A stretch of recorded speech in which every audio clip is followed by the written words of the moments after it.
ayol kishi eridan arazlab bir marta tashlab ketsa uyiga, tamom o'sha erini barakasini kesadi.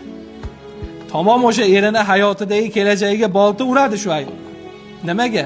Chunki eriga itoatsizlik qildi. Erini tashlab ketdimi, buni tagida juda ham og'ir gaplar bor. Shuning uchun janjal bo'ladimi, urush bo'ladimi, eringizni hech qachon yashab turgan uyini tashlab chiqib ketmang. Qaytib kelishligingiz aniq, lekin shunda ham tashlab chiqib ketmang. Ayollar shuni yaxshi bilsinlar. Eriga qilingan har bitta xatti-harakat noto'g'ri tarafga. Unga bo'lgan hurmatsizlik darajasidagi birgina harakat eringiz ishida, eringiz salohiyatida, eringiz kelajagiga katta ta'sir qiladi, salbiy ta'sir qiladiki, buni mevasini albatta ko'rasiz.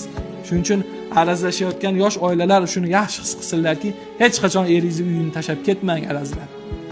Mayli siz haq bo'lsangiz ham, nohaq bo'lsangiz ham. Mana shuni ayollar odat qilingki, nima bo'lgan taqdirda ham eringiz